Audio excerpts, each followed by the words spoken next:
Gang, what's up? Aaron here, Canadian Looney. We've got so much stuff to show. Like, share, subscribe. Let's jump into this. Kirk and Rhonda, you're the best. That's no doubt. I've got the best moderators that any channel has. Let's jump into it. So, hi everyone, good morning. What a great day for Canada. What? It's time for a change in this country, my friends. A real change. Elbows out. Elbows up.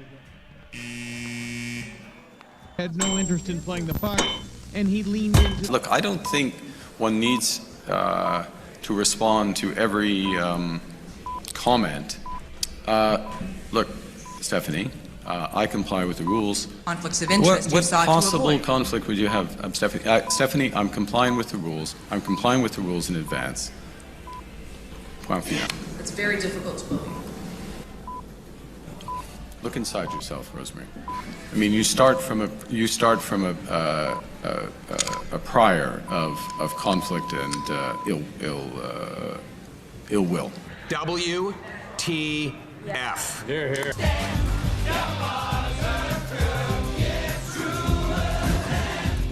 The one we call Canadians.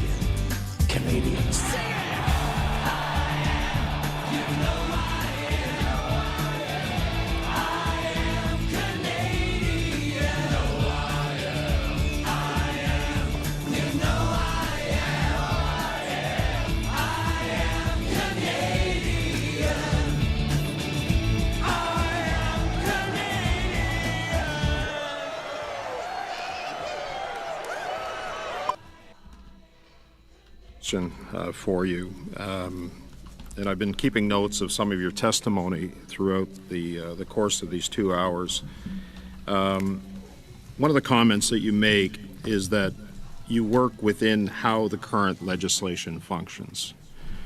And herein lies the problem, sir, and that is, as it relates to the general application rule, the Conflict of Interest Act is so open to that you can actually drive a truck through it in terms of that general application rule, because you gave examples about how a policy decision is made on the part of the country, and then there are very specific layers that happen as a result of that. The problem is that, you know, we're in a situation right now where some of the witnesses that have come before us have said we've never had a prime minister as conflicted as this, and here's the problem. The problem is that on some of these major policy announcements, Mr. Theriault referred to artificial intelligence, modular homes, heat pumps, small nuclear modular reactors, and, for example, the lumber business. There is, within the Prime Minister's portfolio that's being held, as we all know, in a blind trust, deferred stock units, options, and bonus incentives related to that, notwithstanding the fact that there are stocks within there. And I know you said you're making a serious effort, and the difficulty in that is under the transition fund, there are many, many entities related to that. So my question to you is, for the sake of the confidence that Canadians have in their designated public office holders, whether it's the Prime Minister or the Minister, you mentioned that you divested yourself of Brookfield assets because you did not want that to be perceived, real or otherwise, as a conflict of interest. Do you not believe, sir, that when a person runs for Prime Minister and is that conflicted, should they not divest themselves of all of the assets to ensure that we can have public confidence, restore public confidence, that the person who is holding the highest office in the land is not benefiting from decisions that are being made, whether they're on a general basis, given the policy announcements that have been made, and when you layer it down to the specifics, there is the potential for profit to be made. Do you not believe, sir, that complete divestment is the answer in this case? And I understand there's tax implications, but we're talking about the confidence that Canadians have in the office holder in the highest office of the land. Do you not believe divestment should be the option? Honestly, Mr. President,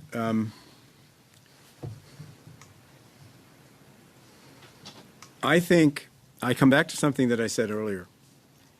And to be blunt, I don't think it's that simple. I don't think it's that simple because I think, given the issues facing Canada today, this is a time when Canada needs to be able, and it's not just the Prime Minister I'm talking about, I'm thinking about ministers, I'm thinking about other senior people coming into government, where we need access to the best talent that this country can provide. I think that's fundamentally important because this country faces a set of challenges, the likes of which we probably haven't faced since the Second World War. That, I think, requires careful judgment about striking a balance between, on the one hand, the very legitimate point you make with respect to confidence and accountability and transparency, which is what the screen is all about, and why we are being so diligent and so careful about that screen, because I endorse 100% the importance of those principles in the eyes of Canadians. On the other hand, we also have to be able to get the best talent that we can because Canada needs it. And therefore, I would urge you, it's your decision. You folks got elected. I didn't get elected. It's for you to decide what that legislation should be. My job, as I've said, is I run the system that exists today. Your job is to say what should it be, and is the current system adequate? I would just urge you, in thinking that question through, to not create a set of barriers that make it impossible for talented people to come to the aid of the country at a time when we need access to the best talent that we can possibly have. And I can assure you, Mr.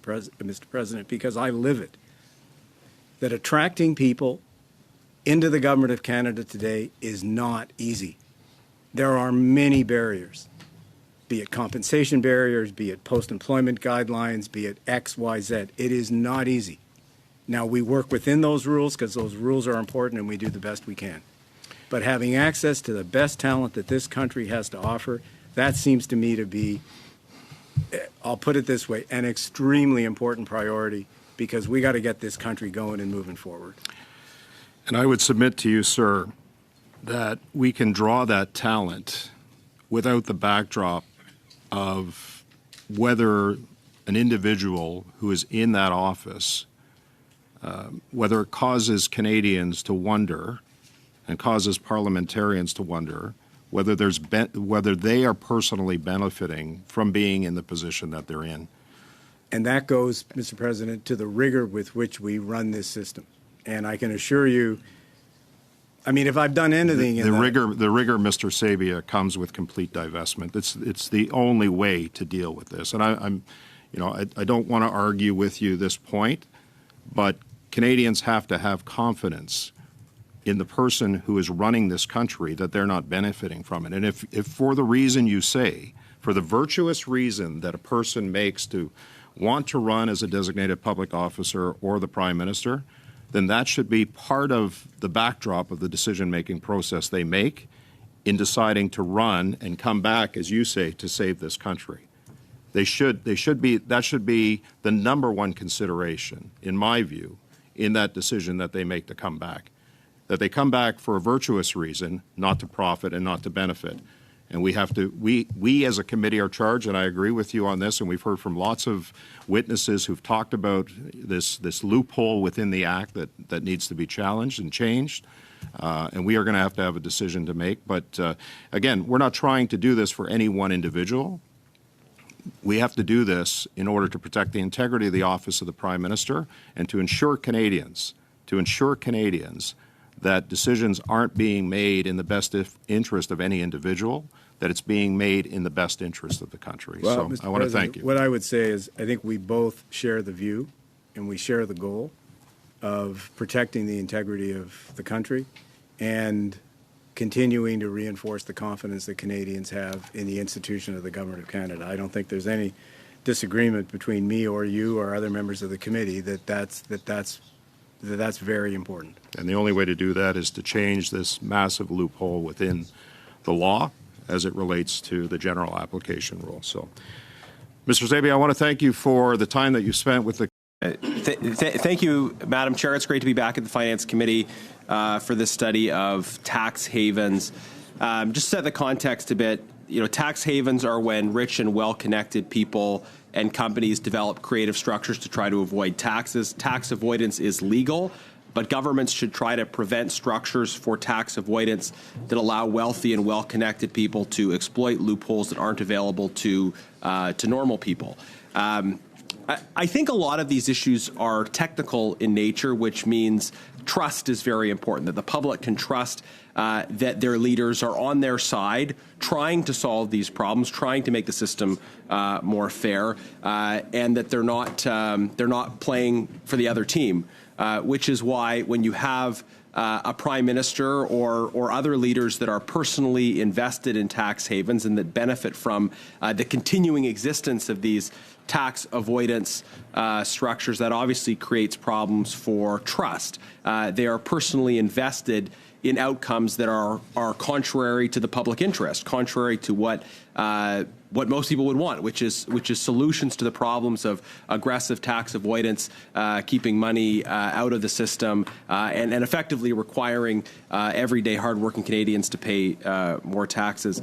Mr. Ward, you've done a lot of work specifically on Brookfield, as we've discussed, which used to be a company the Prime Minister led and that he's still invested in. I wonder if you could speak to the issues of trust and conflict of interest around having a prime minister, having leaders in general who are on the one hand maybe professing to be concerned about these problems, but on the other hand are personally invested in the continuing existence of structures that allow tax avoidance for their own advantage.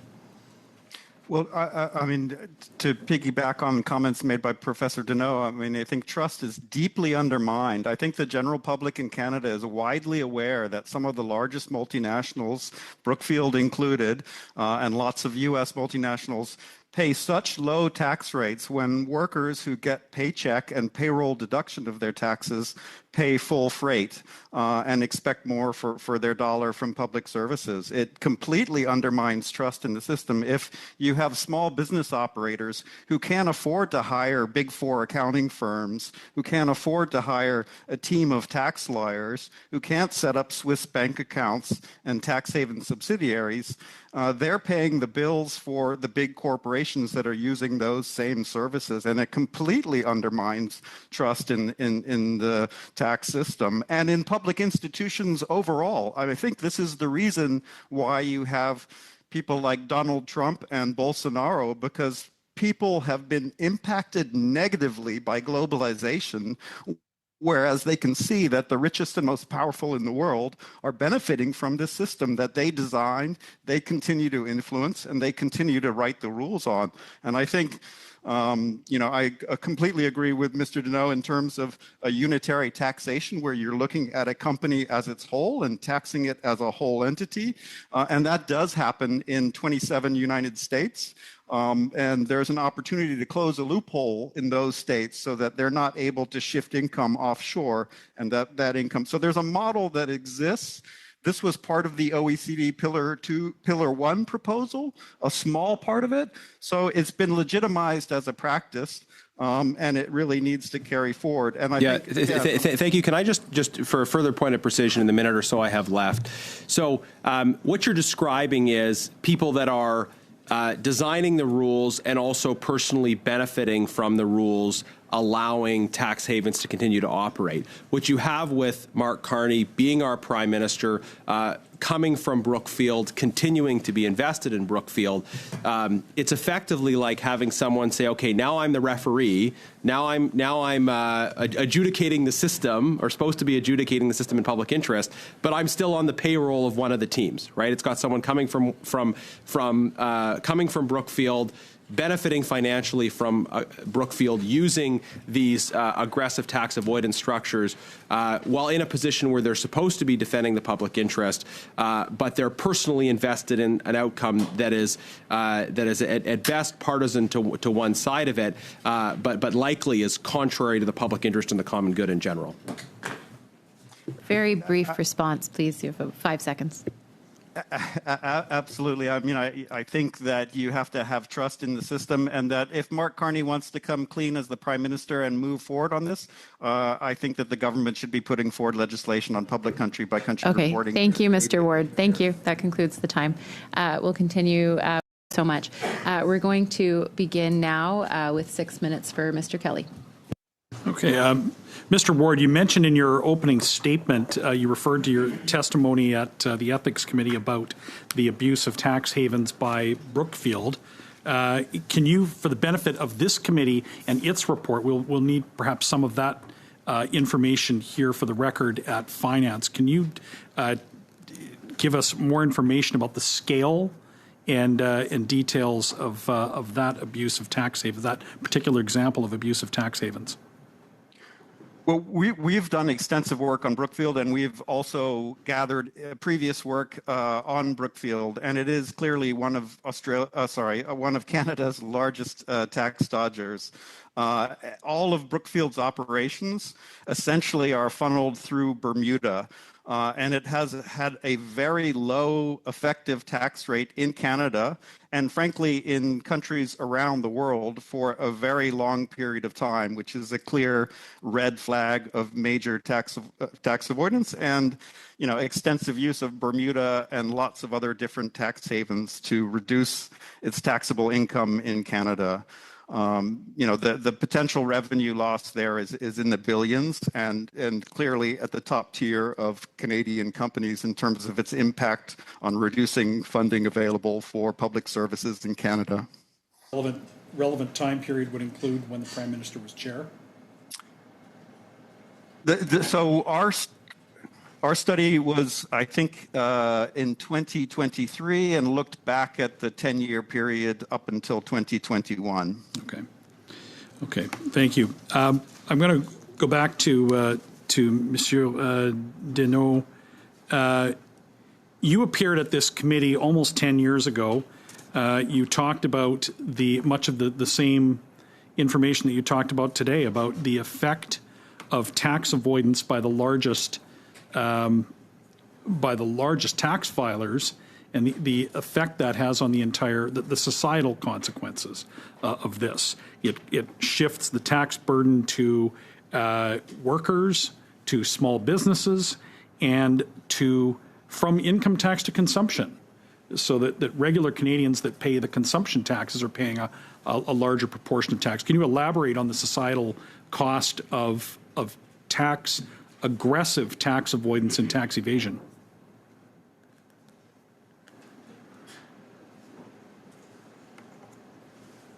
Vous êtes sur mute, Monsieur Dano. Monsieur Dano. Mr. Dano, you are on mute. Sorry. You are correct that I did give roughly the same presentation to the committee about 10 years ago. Often you feel like a broken record when you talk about tax havens. There have been reports coming out for decades, evidence about the issues caused by tax havens, and we have barely moved the needle. On one hand, there's an issue of mental blocks among policymakers. We just cannot figure out a way to fight fraud and abuse. But limited time, and I want to talk about then, so over this time period, I mean, the government was new then, 2016. Now here we are almost 10 years later. They talk a lot about cracking down on evasion and aggressive avoidance, but we see no result. Can you comment on the track record now over the last 10 years on making progress on this? What I have observed, for example, when you witness the information sharing agreement, is that what we're doing is really legalizing what should properly be considered fraud, considered outside the law. The gestures by state actors Mr. Lawrence for 5 minutes from the Conservatives. Thank you. Thank you. My questions will be mostly set towards Mr. Ward. Mr. Ward, in your previous testimony in ethics, I believe you agreed with the following statement. Please tell me if you still agree. Brookfield has been, over the last 5 years, one of Canada's most notorious and largest tax avoiders. Is that still your belief? That is still my belief, yes. Okay. Would I also be accurate in saying that from 2021 to 2024, there were about $23 billion in USD profits reported, but Brookfield only paid $2 billion with an effective rate of about 8%, and but if that money was reported in Canada, there'd be a 26% tax rate. Is that correct? Yes, I mean, there are legitimate reasons why companies pay less than the statutory rate, but in the case of Brookfield, this is a pattern over a long period of time, which strongly suggests very aggressive tax avoidance, and the use of tax havens, Bermuda, particularly by Brookfield, is very clear and apparent. Thank you. And in 2020, Prime Minister Mark Carney became co-chair of the Bermuda Registered Fund for Brookfield. From 2020 on, do you have any evidence that Mr. Carney attempted to reduce the excessive use of tax havens? I have no evidence that Brookfield or Mr. Carney attempted to reduce the use of tax havens, and the tax haven usage by Brookfield has continued wholeheartedly, and that has impacted tax payments by Brookfield-owned or controlled companies both in Canada and in countries all around the world. I mean, I can give you numerous examples from Australia and many examples from Brazil and across Latin America where that's been the case. Thank you. And I come from a rural riding, so I have to excuse this country analogy. But we would say in this situation, it looks a lot like the fox is actually guarding the hen house here, in that we have an individual who presided over the usage of tax havens in an extraordinarily large amount, and now even he still holds shares, or one would believe that he still holds shares in a blind trust of Brookfield, where he actually stands to make money if we continue to use tax havens. So with that in mind, have you seen any serious or significant efforts made by the federal government since Prime Minister Carney became elected as Prime Minister to combat the use of tax havens? No, I have not. And I will say that it was a really backward step for the G7 when it met in Canada to exempt U.S. multinationals from the OECD's Pillar 2 minimum tax, which was deeply flawed, but a small positive step in the right direction. And I will agree with Professor Deneau that the OECD is deeply, it is another example of putting the fox in charge of the hen house. I can tell you that the Secretary General of the OECD was a long-serving finance minister in Australia and sought to reduce corporate tax payments in Australia. He was the head of tax now is also a former advisor to KPMG, who sold Microsoft a scheme of avoiding tax in Puerto Rico, which is now the largest tax bill in the world's history. The US IRS, prior to Trump, has been chasing Microsoft for $30 billion in taxes because it shifted profits to Puerto Rico, which under US law is a foreign jurisdiction. And we've done work in Canada that shows that Microsoft has done the same in Canada in terms of shifting profits, maybe not to Puerto Rico, but via Ireland. So there are lots of countries like Ireland, Luxembourg, Netherlands that are also tax havens, as well as Canada, the United States, and the UK functioning as tax havens. You in your testimony, you talked a little bit about the Australian example of having reporting of foreign income made public, if I've got that correct. Have you tried to socialize that with the current federal government, and what response have you received? We have talked to our friends and allies in Canada about pushing forward proposals around public country by country reporting, and I haven't been involved in direct conversations with the government, but we have been talking to our allies and friends in Canada to push that with the government. My understanding that there was an openness to that consideration, but I can't speak on behalf of that because I have not been directly involved in those conversations. But I will say Okay, this is sorry, Mr. Ward, we're going to have to end it there. Thank you, Mr. Lawrence. With a 5-minute opening statement.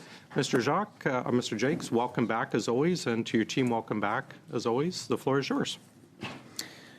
Thank you, Mr. Chair, and distinguished members of the committee for the invitation to appear before you today and discuss our report regarding Budget 2025. Je suis accompagné de mes collègues Marc Mahabir, Christina. I'm joined by my colleagues Marc Mahabir, Christina Grinchboon, and Diana Sourang, and Gali Nicole. They are the technical experts who led our work on analyzing Budget 2025.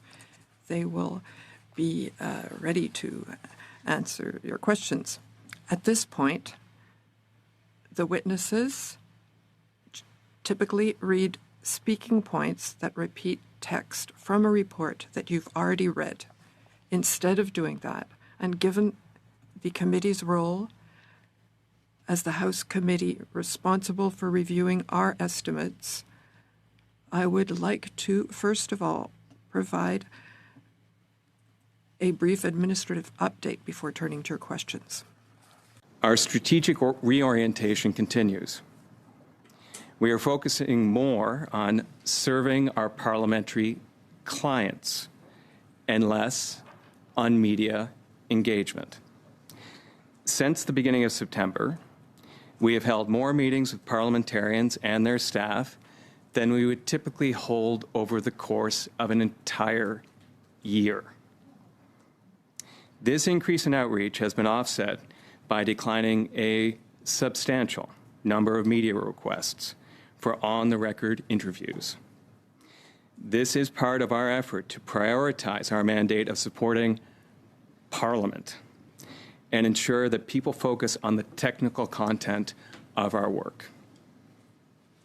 Second, our plan for a 5% reduction in the office's budget has been finalized and will be submitted to the speakers of the House and Senate in the coming days.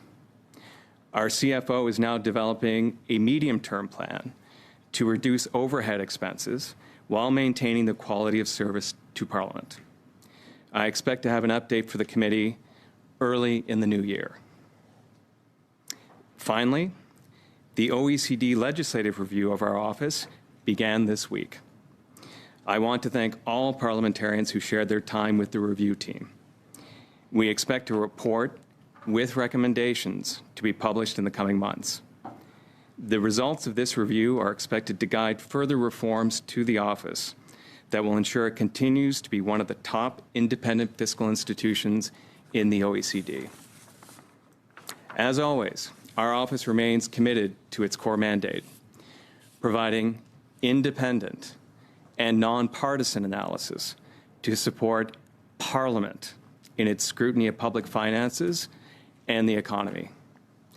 Conformément à ce mandat inscrit dans la loi, consistent with the PBO's legislated mandate, my office prepared an independent analysis of Budget 2025, which was published last Friday.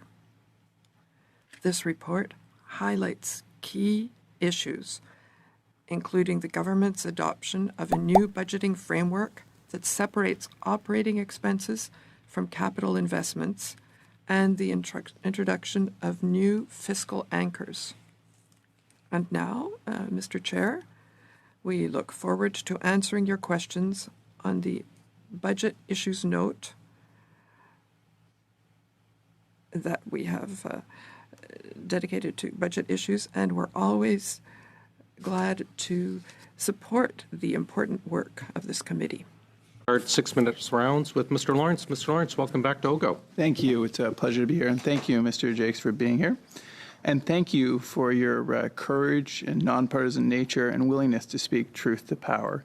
Canadian people truly owe you a debt of gratitude. So thank you very much for that. Now, I want to take you back, Mr. Jakes, to the election where Prime Minister Carney had two primary commitments or promises to the Canadian people. He promised, one, that the operational budget would be balanced, and secondly, that the deficit to GDP ratio would be declining. Now, in your report, you've had the ability to review the budget, and you had some pretty clear commentary on that. So I want to give you the opportunity just to make your comments and put that on the record. In the Parliamentary Budgetary Officer's opinion, will the government deliver on their promise to balance the operational budget? Thank you for the question. I would mention that during the election campaign, at that point, the Liberal Party of Canada platform also included the key fiscal anchor, and a very important fiscal anchor, long-standing fiscal anchor, existing for the Government of Canada for about the past 30 years, of a declining debt to GDP ratio. Turning to your question with respect to the operational budget and the probability of the government achieving its new fiscal anchors, based upon the analysis we've conducted, there is a low probability of respecting the fiscal anchors the government has set out for itself. Yeah, I believe you put the chance at less than 50%, if that's not incorrect in your report. And that, despite, or in addition to the fact that, and you've had considerable commentary on this, as moving items that would be traditionally, or at least in the UK system, classified as operational, pushed over to the capital to make this, to enable a greater chance at achieving this balance. But I'll move on, and I agree with you that they have cast aside the fiscal anchor of debt to GDP, and that seems to just have been forgotten from just 6 months, 8 months ago. But if we go to their metrics and we just play on their field, as it were, and we go to the deficit to GDP ratio, they have also committed to the fact that they would have a declining balance, which is a much easier mark to hit, in my opinion, than the debt to GDP. What do you believe the chances are they'll deliver on this second fiscal anchor? Christina, did you want to respond to that one? Sure. For the deficit to GDP, we've estimated it to be around 7.5% that they will achieve this target. It is in our assessment of the sustainability of this anchor specifically. The condition is that the deficits will be declining every single year over the projection horizon. So to be clear, there were actually, as you point out, Mr. Jakes, correctly, there were 3 fiscal anchors that the Prime Minister Carney promised to deliver to Canadians. One was debt to GDP, the other was deficit to GDP, and the other was balancing the operational budget. And it's very unlikely that he will achieve any, if all of them. Is that correct? That's correct. And I only raised the debt to GDP anchor because, as part of the premise to your question, you mentioned the election campaign, you mentioned the fiscal anchors that the Liberal Party of Canada campaigned on. And I know that potentially for some, there's a bit of lack of clarity regarding the changes that have occurred to those fiscal anchors since the election campaign, and in particular, leading up to the Prime Minister's comments in the House of Commons in the 3rd week of September, where he indicated that the debt to GDP anchor was still one of the fiscal anchors for the Government of Canada. But of course, as we and others learned with Budget 2025, the government decided to cut that anchor. Thank you. You know what, numbers are important, but sometimes I'm a little bit of a math guy myself, not as much as you, Mr. Jake. So I do like numbers, but for many folks, it's important to put them in context. So I thought of an analogy. I was trying to think of an analogy of the likelihood of Prime Minister Carney delivering on his election promise, that specifically the declining deficit to GDP ratio. So I looked up the odds of the Toronto Maple Leafs winning the Stanley Cup. 7% is actually the bottom-dwelling Maple Leafs, or cellar-dwelling Maple Leafs, have a 7%. Over the next 2 years, it's 12%, which means that the Toronto Maple Leafs have a much greater likelihood of winning the Stanley Cup than Mark Carney does on delivering his promise. Is that not correct? I don't follow hockey. But if you accept the odds of 12%, then it was much more likely that the Toronto Maple Leafs will win the Stanley Cup than then Mark Carney will deliver on his election promise. Is that not correct? If you say so. Thank you very much. Now I want to get to a little bit of a more serious. Okay, I'll save the rest of it for my next round. Thank you very much, Mr. Jakes. Thank you, Mr. Lawrence, and apologies to Leaf fans everywhere. Mr. Gasparo, please, for 6 minutes. Good to see you again. Do you agree directionally with our government's plan? Given that the mandate provided to the Parliamentary Budget Office is simply to undertake technical analysis, it's not our place to agree or disagree with an economic or fiscal policy of the government. Okay. Well, I'm glad you said that, because maybe we can drill down a little bit. In the report you tabled, you said, and I quote, "Given the proximity of the baseline federal debt to GDP ratio in 2055-56 to its initial level in 2024-25, our framework would suggest that there is a modest negative fiscal gap. That is, based on Finance Canada projections, current fiscal policy in Budget 2025 would be deemed sustainable over the long term." So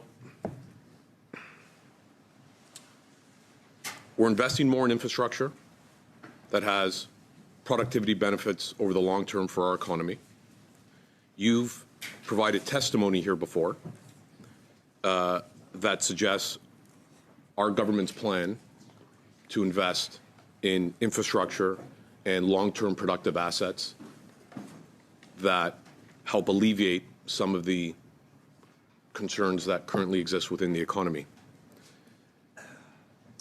Do you believe that that focus on capital spending, on investing in hard assets that generate revenue and increase productivity is where the government should be focused on? And should the government be focused more broadly on that capital spending?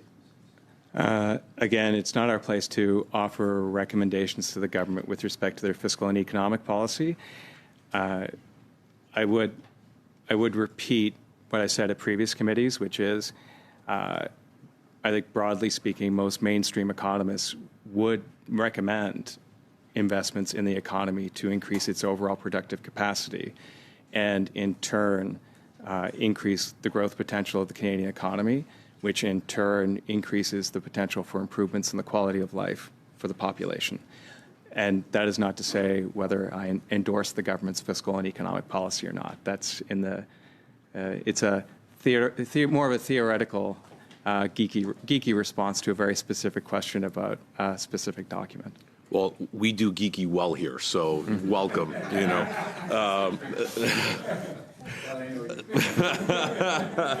Actually, I'm getting to know you as well, Chair, and I can confirm that.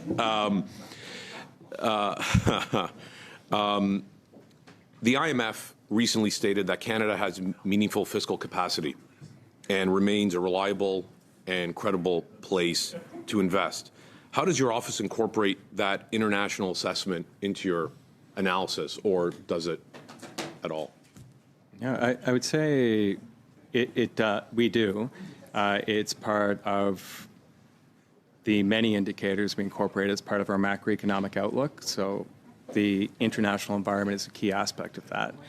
I would say, and something that we have raised in the past, and certainly I've raised, is while the IMF, I'm aware of the statement, the IMF did not put a specific numerical value with respect to the additional capacity that they believe the federal government could use as part of those investments. And something that I have highlighted and the office has highlighted is the point around transparency. So going back to the discussion around fiscal anchors, it's not our place to judge which fiscal anchors the Government of Canada wants to use. It is our place, consistent with the mandate of the office, to highlight when the fiscal anchors are changing in a way in which there isn't a lot of discussion happening, and potentially there's some people unaware of why they're changing. And in the same way, I certainly take your point and the IMF's point that there might be additional debt that Canada could take on to make those investments. In the same way, there's been no discussion with respect to how much debt that potentially would be. But sir, in your tabled report, you say the debt to GDP ratio is sustainable over the long term, right? So what I'm trying to square is your answer to my colleague a few moments ago, and what the IMF is saying, and what's tabled in your report, because there seems to be some dislocation there. So I'm just trying to understand, do you believe that over the long term, Canada's debt to GDP ratio is sustainable? Yes or no? Based on Finance Canada's numbers, yes. Thank you. Okay, I'll save it for the next. Thank you very much, Chair, and welcome here, Mr. Jakes, and welcome to all of your staff that support you in the very important work that is done through your office. Fitch Ratings wrote a scathing report on the budget just 48 hours after it was tabled, and I want to quote from that report. The Canadian government has a track record of upward deficit revisions with subsequent budget updates consistently worse than prior projections. Given that these rules are non-binding and prior versions have been ignored, federal finances run a high risk of further deterioration, end quote. What do you make of this? Thank you very much, Phantom Bird. That's awesome. Statement. I think I would go back to, again, the questioning or the answers we provided to the questions from your colleague in terms of the probability of achieving the fiscal anchors that have been identified by the government, which within our report we identify as being relatively low.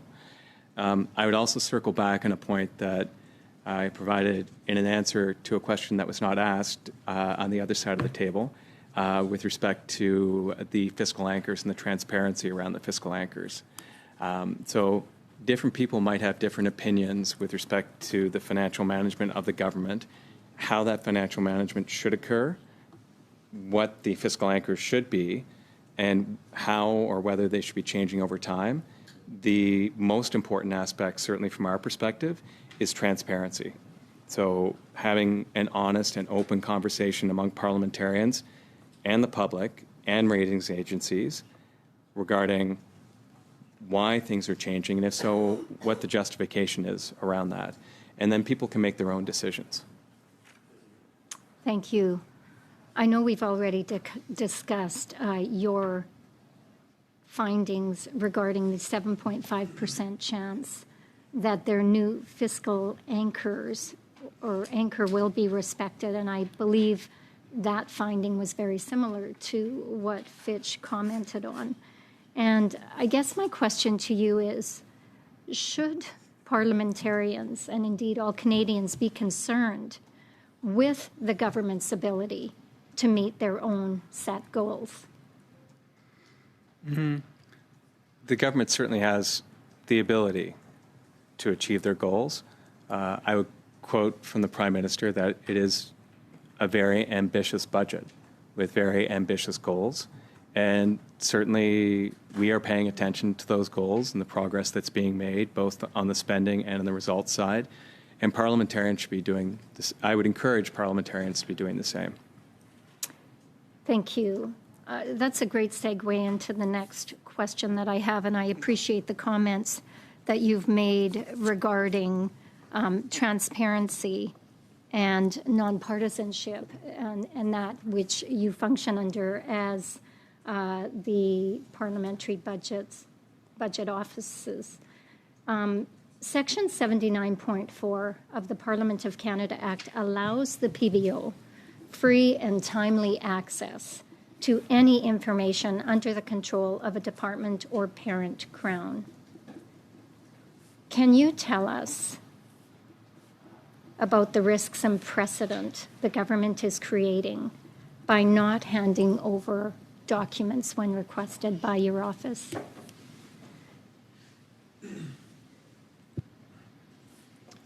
Yes, thank you for the question.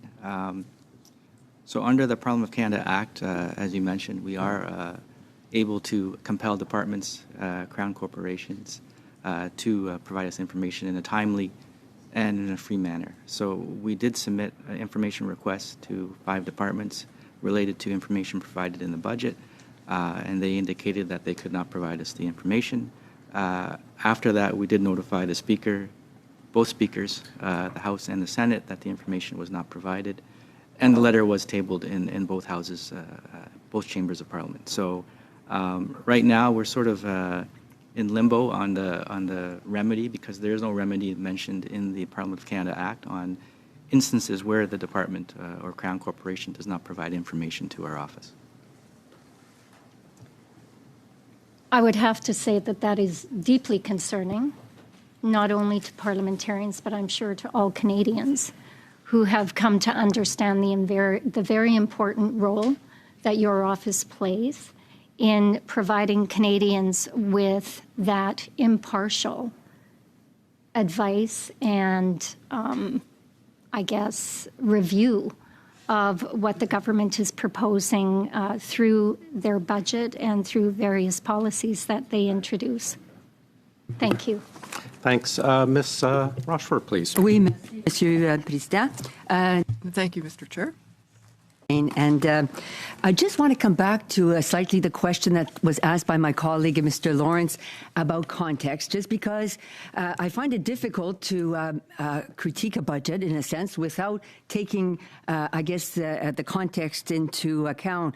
And so I'd like to just come back slightly to that and to understand, did you really not consider, I guess, the broader global context, such as, I guess, the world we live in now, which is post-pandemic, the recovery challenges we face, the impact of U.S. tariff uncertainty, high global interest rates, supply chain instability that continues to affect the world, and major geopolitical tensions, such as that in Ukraine and Russia, the modernization of NATO that's required, all of which affect revenues, costs, and economic planning. And so if I understand you correctly, you're saying that none of that information is taken into account when you provide a budget analysis?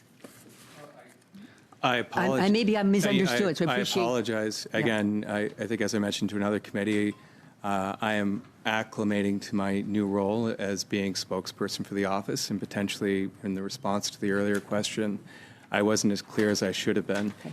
It's the opposite. We take all of that into account. Yes, thank you very much.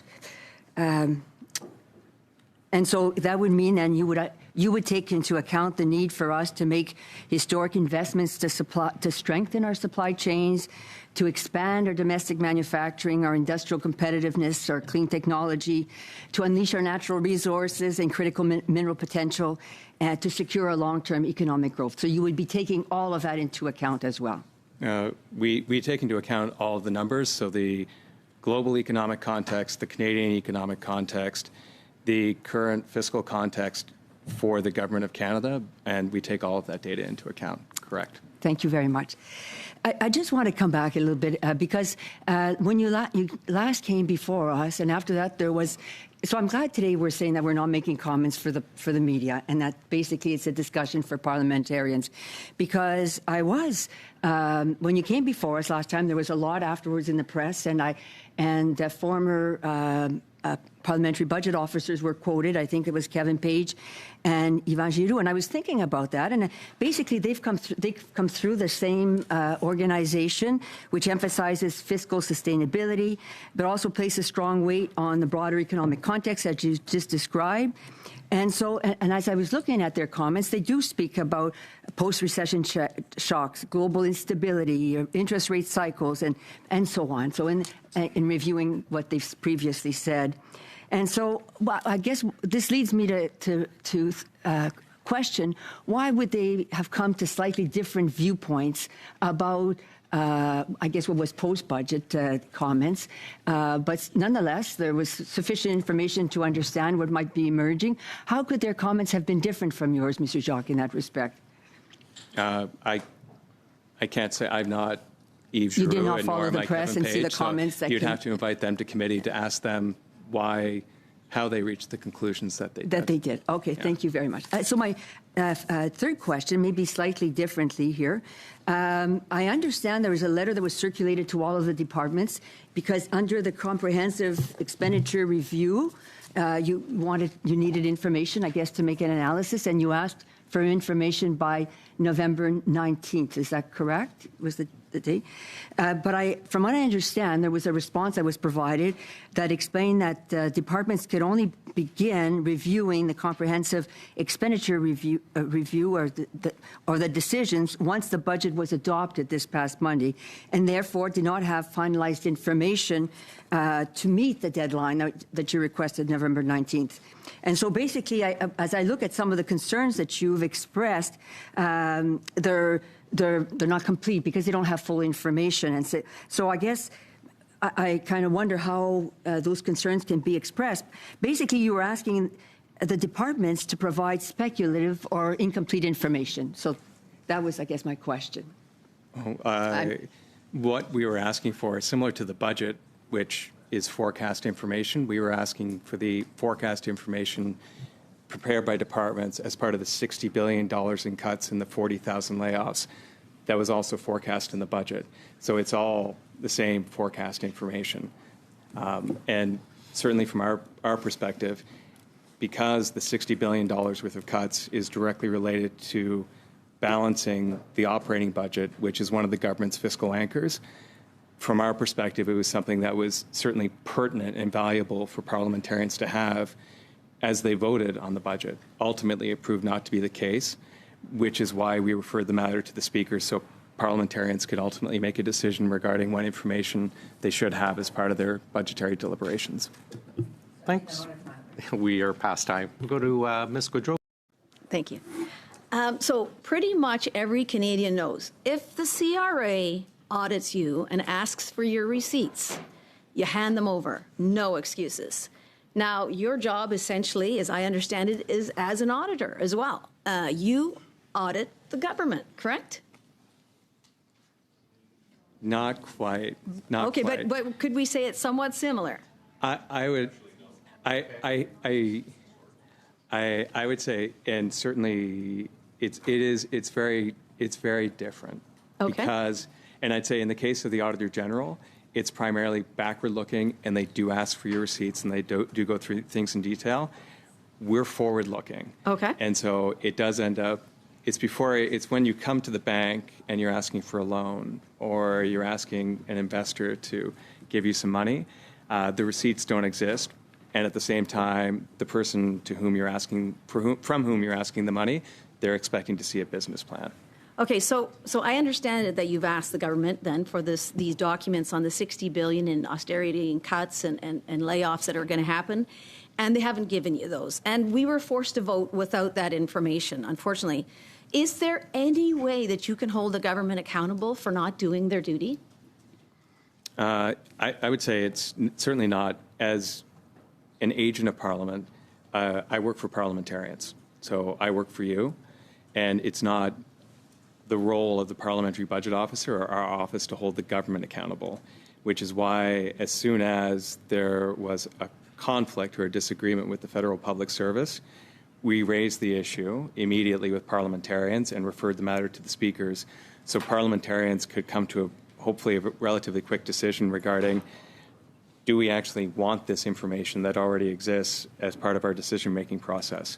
But certainly it's not, we're a nonpartisan organization. It's not our role. We're not here to critique any government policy or what the government gets up to. Okay, so let me switch topics a little bit.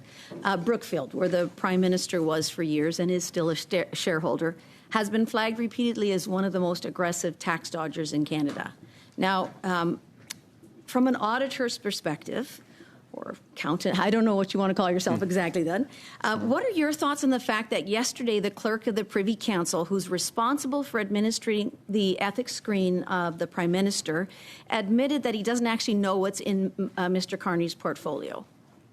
Sorry, point of order. What does this have to do with anything the witness is able to provide testimony on? Thanks. On your point of order, we generally do allow very wide breadth for discussion, but I would ask that you get back to the PBO and the budget. Oh, okay. Okay. Well, so let's continue talking about, kind of the way Brookfield worked and it seems like if you worked in an environment like that, where you're doing the tax dodging, and you learn how to use shell companies and offshore accounts to get around taxes, Sorry, that should have been paid. Point of order, Chair. Your point of order. Go ahead. You made a ruling, and the honourable member basically said okay, and is now ignoring. What's your point of order, please, Mr. Gasparo? The point of order is she ignored your ruling. No, it's very part of my question. Okay, can you get to the sure. bring it back to how it relates to the PBO and the budget? So when you're working in that kind of environment, would you say that the Liberal budgets, like the idea of the shell kind of game, that the Liberal budget's renaming of costs and investments is a similar way of avoiding clarity and transparency through creative accounting? I would say that regardless of the opinion that any one person might hold on the new approach or the new metrics that have been presented by the government on the operating and capital budgets, all of the old metrics still exist. So the ones that we know and love are still there, and that should provide reassurance to everyone. And ultimately, if parliamentarians find that the new metrics for the operating budget and capital budgets, if they're not particularly useful, I'm certain they can provide that feedback to the government, and I'm certain they would take it into account. So just wondering, if someone in the private sector would shift their categories like this, would CRA consider that fraudulent or perfectly fine? I can't speak to CRA. I would say, based upon my knowledge of publicly traded companies and publicly listed companies, you are required to publish set metrics as part of your quarterly and annual financial reporting that meet certain definitions. And at the same time, you're also eligible to present different categories and different data. That said, what you do publish, and that it's well defined, has to be consistent, and that the government continues to do that. Thanks very much. We'll go to Mr. Bardisi. Moving forward, building the country, protecting our communities, empowering Canadians. Negotiate more with the opposition.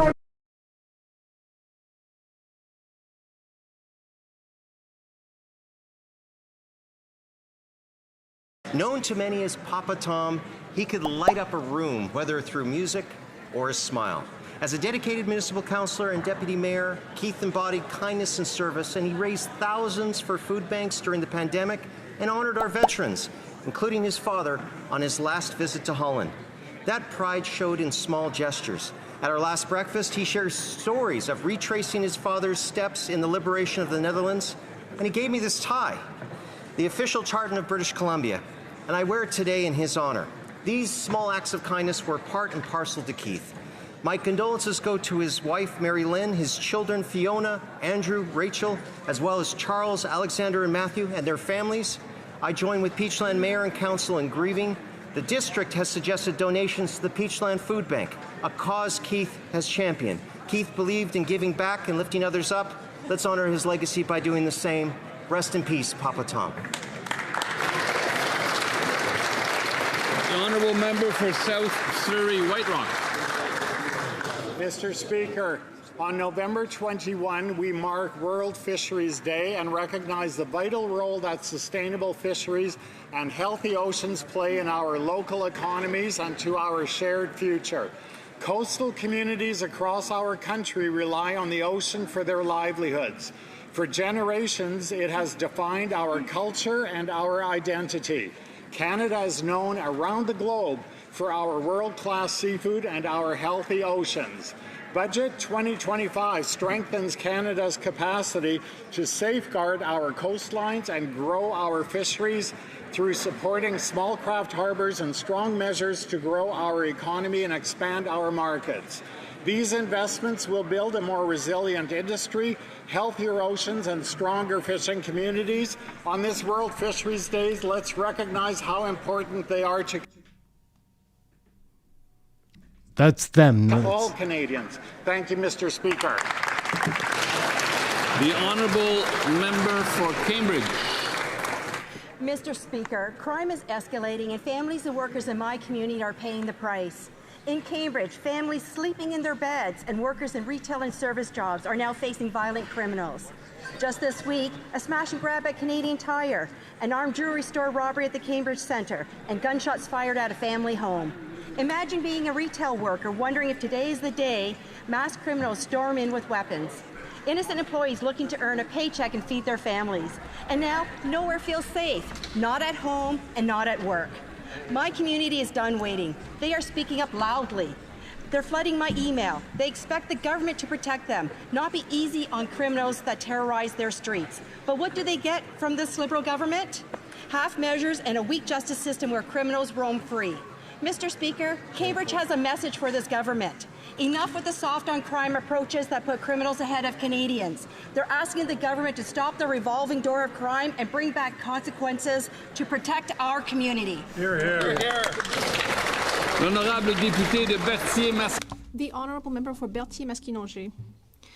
Mr. Speaker, the Mauricie region recently lost a pillar, Jean-Paul Diamond. For many years, he worked hard to serve his community in the region. He was involved in the Association for Persons with Disabilities, the Speckled Trout Festival, and the Festival des Neiges. And Mr. Diamond also played an important role in the world of politics. He was first a municipal councillor and then mayor in Saint-Alexis-des-Monts. He then became a reeve in Masquinongé for around a dozen years, after which he represented the region in the National Assembly of Quebec. Beyond politics, we recognize the sincere commitment and loyalty of Mr. Diamond, who always worked hard to develop his region and to improve the lives of his fellow citizens. I would like to send my most sincere condolences to his loved ones. The entire community is losing a leader in Mr. Diamond. Thank you, Mr. Diamond. We will remember. L'honorable député de... The honourable member for Terrebonne. Mr. Speaker, on November 18, 1803, at the Battle of Vertières, an entire people stood up to overthrow the colonial order and affirm equality between black and white people and between all men and women. That day, Haiti wrote an essential page in the universal history of freedom. And now, the Grenadiers, the national Haitian soccer team, have qualified for the 2026 World Cup, which will be held here in Canada. The hardworking, proud, and resilient Haitian people are offering us a new victory, a new reason to celebrate. This will enable us to enjoy glorious moments not only for sports, but also for memory, hope, and the entire Haitian diaspora. I'd like to sincerely congratulate Monique André from the Haitian Soccer Federation, as well as the entire team, both coaches and players, for this remarkable gift to the Haitian people. Mr. Speaker, tout pour you. The honourable member for Oshawa. Mr. Speaker, this Liberal government is the most expensive in Canadian history. Food prices are rising 40% faster here than in the United States, crushing workers, families, seniors, and young people.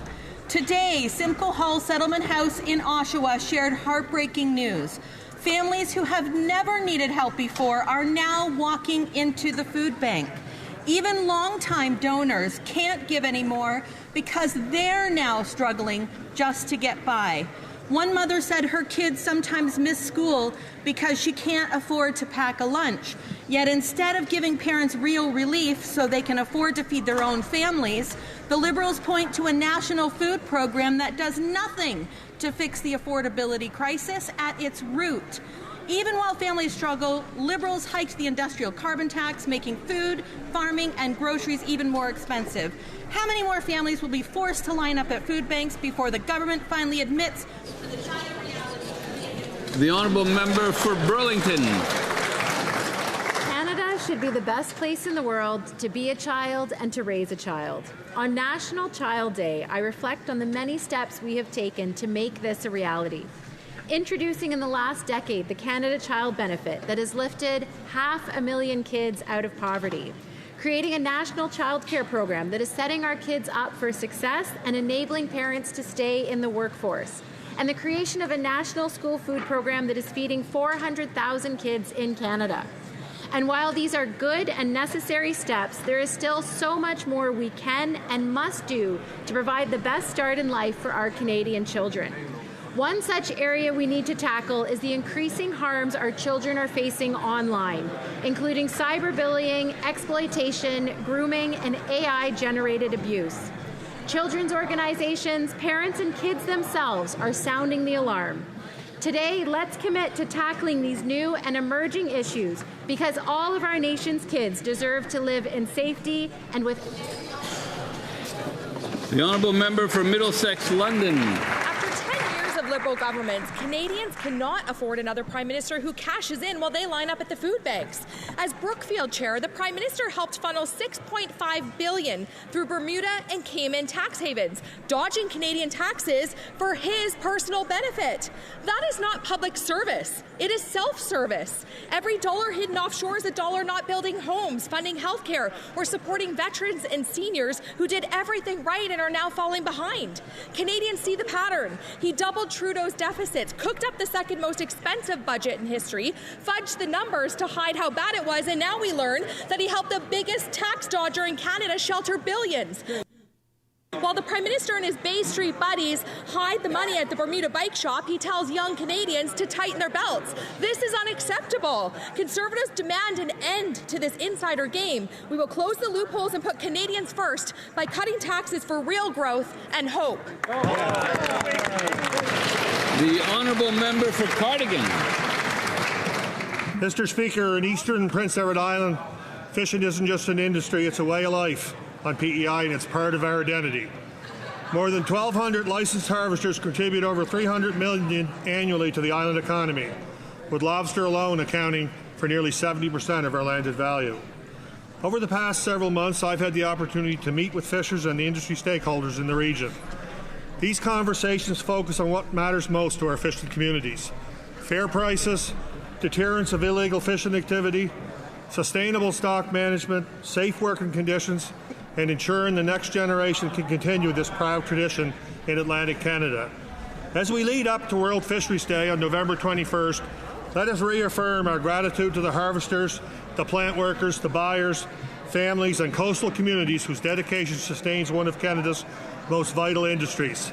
Their knowledge, their experience, and commitment to sustainable harvesting ensures that our coastal communities remain strong for generations to come. The Honourable Member for Oxford. This Prime Minister spends more time in the air than he does here in Canada, jet-setting with global elites. In just 8 months, he has taken 28 trips, racking up over 153,000 kilometers, enough to nearly circle the globe 4 times. Wow. But what does he have to show for this, for these aeroplan miles? Absolutely nothing. No trade deals and no results. And every time he wheels up, it's Canadians who get higher costs and higher tariffs. When he met the Americans, U.S. tariffs doubled. India slapped tariffs on our peas, and China is hammering our farmers on canola. And auto workers, they're losing their jobs, Mr. Speaker. And now the Prime Minister is on another trip. He's out in Dubai just a few days after Brookfield invested billions of dollars there, Mr. Speaker. Wow. What a coincidence, isn't it, Mr. Speaker? He's always there for his Brookfield friends, but he's never there for hardworking Canadians. He has plenty of takeoffs, but no takeaways for Canadians because he has a net zero record when it comes. The Honourable Member for London Centre. Today, November 20th, is Pancreatic Cancer Awareness Day. Every year, 7,000 Canadians are diagnosed with pancreatic cancer, and more than 6,000 succumb to this terrible disease. One was my aunt, Mr. Speaker, my late aunt, Eleni de la Porta, who passed away this past January at the young age of 58. She leaves behind 2 extraordinary sons, Nico and Panayi, her beloved husband, Arthio Petro, her soon-to-be daughters-in-law, Bernice and Coralia, Mr. Speaker. All of this brings to mind, Mr. Speaker, of course, the continued importance of research and awareness and making sure that early detection becomes possible. When we focus on those things, it does become possible, Mr. Speaker. Thank you very much to the House.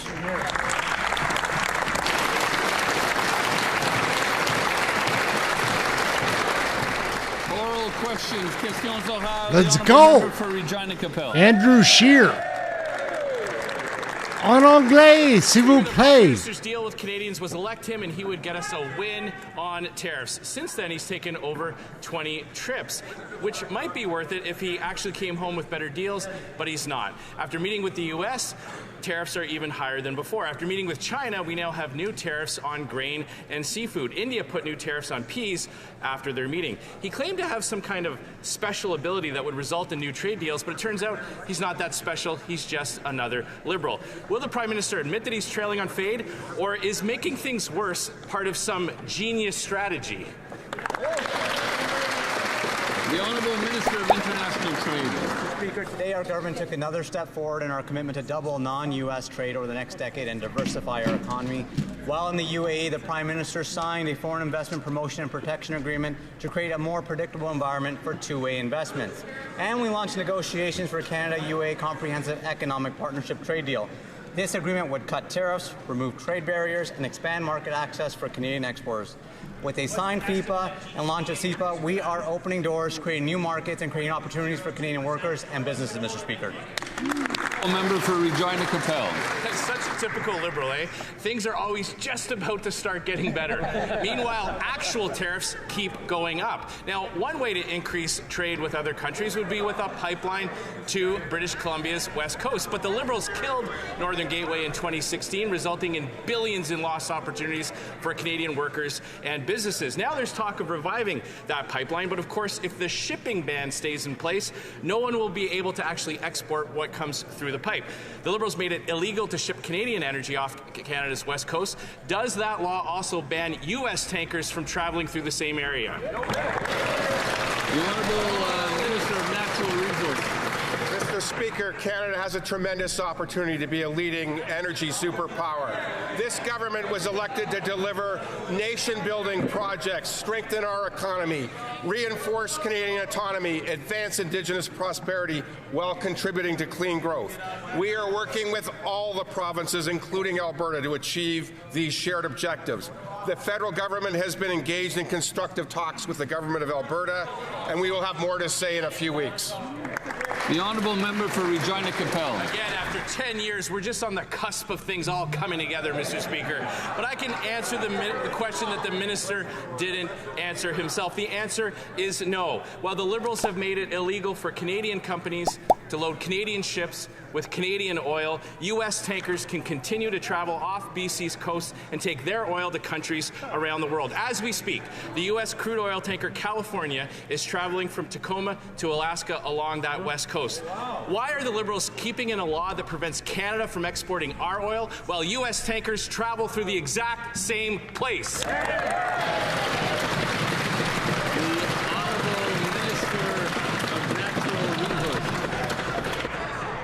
I know the honourable member across the aisle is not happy, but the Premier of Alberta has said she's quite supportive of what we're doing and is looking forward to finishing the conversations with the Prime Minister. L'honorable député de Charlebourg. The Honourable Member for Charlebourg, Haute-Saint-Charles. Mr. Speaker, since the Prime Minister took office, he has made over 20 international trips under the guise of wanting to make Canada wealthier, but he has accomplished the complete opposite. During his 4 trips around the world, Donald Trump's tariffs have doubled, tariffs on aluminum are at 50%, tariffs on lumber have tripled, and thousands of Canadians have lost their jobs. Every time he travels, we're left with new tariffs. Can the Prime Minister put his passport away so he can stay in Canada and take care of Canada? The Honourable Minister of Canada-U.S. Trade. Mr. Speaker, our colleague knows full well that our government was elected to take care of trade with other countries around the world.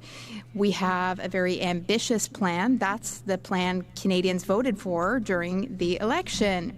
My colleague may be a bit confused.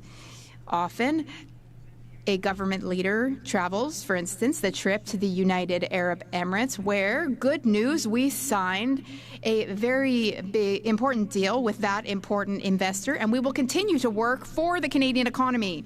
The Honourable Member for Charlebourg, Haute-Saint-Charles. Well, you were elected under false pretenses. You said that you would fix things with Donald Trump, and they've totally failed, Mr. Speaker. Meanwhile, there are issues with the Canada Revenue Agency. The cost of bureaucracy in Canada has risen by over 80% since the Liberals came to power, and now there are hundreds of thousands of Canadians who can't access their files online. Nearly 1 million Canadians can't access their files online. Callers to the CRA are receiving false information. The minister said that he would fix that. Can he update us on his progress? The Honourable Minister for Government Transformation. Thank you, Mr. Speaker. I'm happy to inform my colleague that, as was announced by the Finance Minister in the fall, we have a 100-day plan to ensure that Canadians receive reliable, accurate, quick service from the Canada Revenue Agency. We doubled call centre capacity at the CRA. 10% of Canadians Canadian callers get an answer within 10 minutes, and no one has to call the CRA to access their file anymore. Everyone has access to their file, so the Minister of Finance's plan is working well. Thank you, Mr. Speaker. The Honourable Member for Charlebourg, Haute-Saint-Charles. Sure, well, let's talk about that then. Former Minister Diane Leboutillier in 2015 made cuts, and they just cut at the CRA. But it gets worse, Mr. Speaker. Canadians every day visit us in our riding offices to tell us about the problems they're having with the CRA. Sometimes they cry. They say, we can't access CRA services. I'm trying to handle things with my taxes. I had to try 4 times before we was able to fix things. So can the government acknowledge that this is an emergency situation? It's very serious. And can they fix the mess at the CRA? The Honourable Minister. That's exactly what we're doing, Mr. Speaker. We acknowledge that Canadians have the right to quick, accurate, reliable CRA services, but now the portal is working. Also, as for calls, 10% of callers have access to support agent within 15 minutes, and we fix the problem of people not accessing their files. Thank you. The Honourable Member for Saint-Jean. Mr. Speaker, the Prime Minister had 2 choices this week. First choice, go to Brazil to COP30 and show that he's not completely giving up on the fight against climate change. Choice number 2, go to the Middle East and make deals with petro-monarchies. What did he choose? The petro-monarchies. Just like he chose oil companies in the budget by offering them billions in tax credits and exempting them from a cap on their greenhouse gas emissions. And to think that before the Prime Minister got into politics, he promoted green finance. Does the Prime Minister realize that by betraying his values, he's also betraying the former director of Équiterre, who sits to his right? The Honourable Government House Leader. Mr. Speaker, the Prime Minister did indeed have a choice regarding what to do this week. What did he choose? He chose to be here in the House 2 times to vote for our historic budget. It's historic for Quebecers. It's historic for Canadians. This Prime Minister will always act in the best interests of Canada. He will always act to get good opportunities for Canada. He will always work to build and to improve opportunities for Canada, and especially for Quebecers, Mr. Speaker. The Bloc Québécois should do the exact same. The Honourable Member for Saint-Jean. Mr. Speaker, while the Prime Minister boycotted the Conference of Parties to meet with sultans in Abu Dhabi, Canada received a volley of criticism. Nearly 2,000 organizations from around the world awarded Canada the Fossil of the Day Award for backtracking in the fight against climate change. Canada is a world champion of pollution. Interestingly enough, the last time Canada received the Fossil Award was in 2014. We remember that at that time, the Canadian Prime Minister was also boycotting the COP. It was Stephen Harper at the time. Is this a coincidence, or is this because the Liberals are setting us back 10 years? The Honourable Government House Leader. Mr. Speaker, the United Arab Emirates are among the top investors in renewable energy, among the top investors in the world. The Honourable Member for Repentigny. Mr. Speaker, the Prime Minister is true to his kind in snubbing the Conference of Parties to meet with petro-monarchies. Because what is Canada? It is a petro-monarchy. That's Canada's identity. Canada received a Fossil Award at the COP. Just like other petro-monarchies, Canada ranked 61st out of 67 countries in the Climate Performance Index alongside petro-monarchies. And today the Liberals again want to backtrack and work with Alberta to build a new dirty oil pipeline. That's Canadian identity, Mr. Speaker. But the Minister of Canadian Identity, meanwhile, he didn't used to support that. So how can he support it today? The Honourable Minister of Environment and Climate Change. Mr. Speaker, I was there at the Conference of Parties. I met with environmental organizations from around the world. They told us that Canada has an important role and is playing an important role in fighting climate change and bringing countries together. Not only that, but we are building Canada strong. We are working with other countries who want our clean green energy. We have clean energy to sell, and we are ready to make those deals. Calgary, Midnapore. In 2006, the Harper government saw the need for an independent parliamentary fiscal watchdog, and boy, were they right. In his budget brief last week, the PBO reminded the Prime Minister of the Liberals' own words just last November, that reducing the federal debt to GDP ratio over the medium term is key, not only for fiscal sustainability, but also to preserve Canada's AAA credit rating. Well, less than a year later, and the alarm bells are ringing. How many more times does this Prime Minister need to be reminded to rein in his spending of taxpayers' dollars? The Honourable Government House Leader. Mr. Speaker, earlier today in this chamber, the member for Calgary-Midnapore said the Prime Minister's loyalty was not to Canada or to Canadians. That is a direct... I would invite her to retract that statement at this very time. Apologize. The Honourable Member for Calgary-Midnapore. The Prime Minister's costly credit card budget loads reckless spending today on tomorrow's taxpayers, something an economist should know. After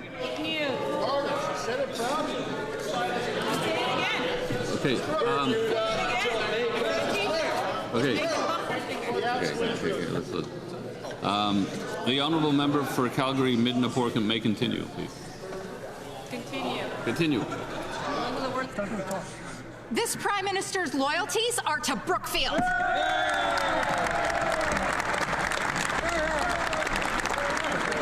Prime Minister's costly credit card budget loads reckless spending today onto tomorrow's taxpayers, something an economist should know. After 10 years of these Liberals, Canadians are being forced to put nearly 50% more of their personal expenses on credit cards, a result of Liberal financial failures. Fitch Ratings has warned that because the Liberals are ignoring their own fiscal... The Honourable Government House Leader. Mr. Speaker, I don't think debate in this chamber is served by challenging a Prime Minister who has stood up for public service in Canada, challenging his patriotism or his service to his country. I know that member doesn't believe those things. I would invite her to restrain her comments with respect to the Prime Minister's feelings about the country and about the people that he serves, and I would once again invite her to retract those comments. The Honourable Member for Regina Luban.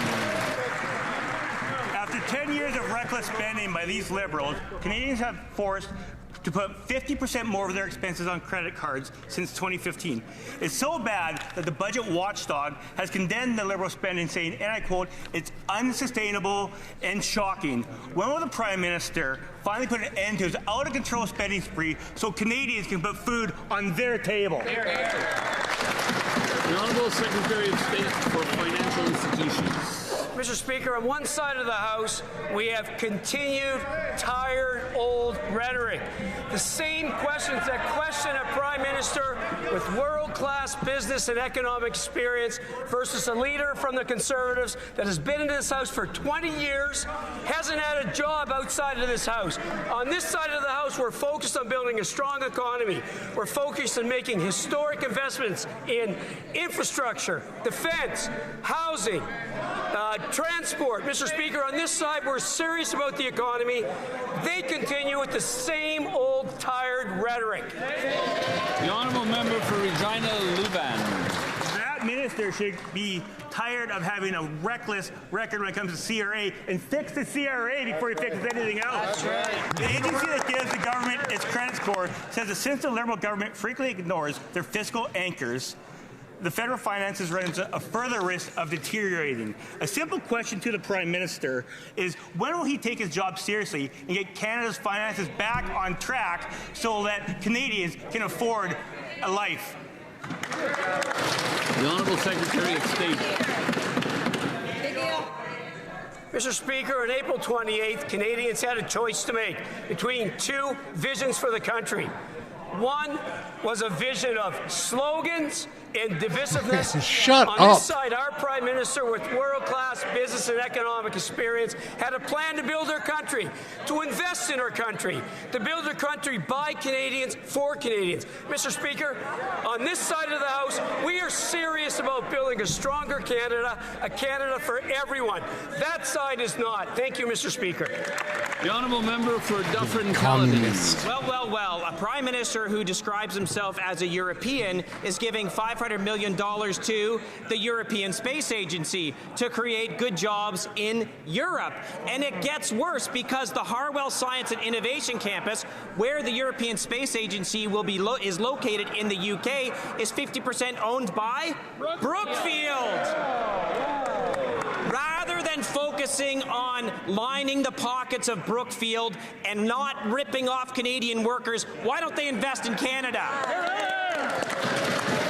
The Honourable Parliamentary Seabeck. Secretary to the Minister of Industry. Mr. Speaker, it's unfortunate that the other side doesn't recognize the key role that space investments play in our country and our national innovation, especially in a critical year for Space for Canada, where we're sending not one but two astronauts into space. This is an incredibly exciting time for Canada and Canadians to be inspired by the potential of space and space in our economy, and I hope the other side reconsiders their opposition to this. For Dufferin-Caledon. It's an incredibly exciting time if you're a shareholder in Brookfield right now, let me tell you. With all the slimy contracts that these guys are giving to companies affiliated with Brookfield. Meanwhile, we have 2.2 million Canadians lining up at food banks. Meanwhile, we have a 6.9% unemployment rate. And what do they decide to do? Invest $500 million to give jobs to Europe. How is the priority of this government to give jobs to Europeans when there's a 6.9% unemployment in Canada and 2.2 million people using a food bank? Justify that. The Honourable Parliamentary Secretary. Thank you, Mr. Speaker. You know, when it comes to the most innovative things that we can do as a country, we often do them together and with other countries. So, for instance, a former member of this House, a former minister in this former government, the Honourable late Marc Garneau, he went on an American spacecraft, and there was a key piece of Canadian technology that was deployed as part of that, the Canadarm, a piece of technology on which we should all be proud on both sides of this House. So as we continue to cooperate with our European partners on this, let's see the bigger picture and see how the benefits can come to Canada with this investment. The Honourable Member for Louis Saint Laurent, Akiawinrak. Mr. Speaker, for the past 10 years, since the Liberals took office, bureaucracy has ballooned by 80%, yet quality of public services has not improved in tandem. In fact, 950,000 calls were made to the Canada Revenue Agency last year because Canadians could not access online CRA services or their own files. That's the result of 10 years of Liberal management and government. It's the same in my county and in my riding, and I'm sure it's the same in all of the members' riding offices. There are dozens of calls each week to our riding offices from constituents who are struggling in dealing with the CRA. That's the situation after 10 years. Why aren't they fixing it? The Honourable Minister of Government Transformation. Mr. Speaker, it's true that the situation at the CRA was unacceptable, so our government took swift action to deliver quick, effective, reliable service to Canadians. And now our plan is working. It's true, we have doubled call center capacity. Now 10% of callers receive a reply within 15 minutes, and all Canadians have access to their MyCRA account online without having to call the CRA. So our plan is working, and there's the proof. Thank you, Mr. Speaker. The Honourable Member for Drummond. Mr. Speaker, the Minister of Heritage doesn't care at all about private media. There were 800 layoffs at Québécois. The minister stands idly by. Cogeco and Bell Media call for help. The minister won't lift a finger. He's as indifferent to the media crisis as the Prime Minister is to the climate crisis, Mr. Speaker. Does the minister realize that his indifference and stubborn refusal to support private broadcasters worsens the media crisis? The Honourable Minister of Identity and Canadian Culture. Mr. Speaker, I have the utmost respect for my Bloc Québécois colleague, but the Bloc is acting like a firefighter who sets fires and then puts it out themselves. They say, oh, there's a fire, but then they are throwing oil on the fire. How so? Well, they voted against our budget, which would give $38 billion to local media, $150 million to Radio-Canada CBC. That would help media across the country. That would help with local culture and content production in Quebec and throughout the country. What did they do, Mr. Speaker? They voted it down. The Honourable Member for Drummond. Well, this is a former environmentalist speaking. Very interesting. Now, the government just scrapped the digital services tax. It could have funded a fund to support diversity of information and Quebec culture. The government isn't doing a thing for private broadcasters, and when the government is asked about it, they reply, oh, well, we're funding the public sector, as if the broadcasting system were only public, and too bad for the private sector. This prompted columnist Yasmin Abdel-Fadel to say that the minister spat on TVA artists who lost their jobs. What will it take for the minister to jump to action and help private broadcasters? The Honourable Minister. Mr. Speaker, in the budget tabled by my colleague, the Minister of Finance, there are tax credits for local journalism. The Bloc voted against it. There are initiatives for local journalism. The Bloc Québécois voted against that, Mr. Speaker. In the budget, there's $150 million for our public broadcaster. The Bloc Québécois voted nay. That's the biggest content producer of culture in Quebec. The Bloc Québécois voted against that. How do they have the gall, the nerve to rise in this place and tell us that we're not supporting journalism, that we're not supporting Quebec culture? That is outrageous, Mr. Speaker. The Honourable Member for Mégantic-L'Érable-Lotbinière. It's no secret we are dealing with the most costly government in Canadian history. Each and every dollar that this Prime Minister spends without any restraint, Mr. Speaker, means that there's no more money in Canadians' pockets. Canadians are dealing with food insecurity. What does that mean, Mr. Speaker? It means that Canadians cannot afford groceries. In this budget, the Prime Minister chose to increase the price of fuel with hidden taxes. Why does the Prime Minister want to make food even more expensive for Canadians who are already struggling to pay for it? The Honourable Minister of Government Transformation.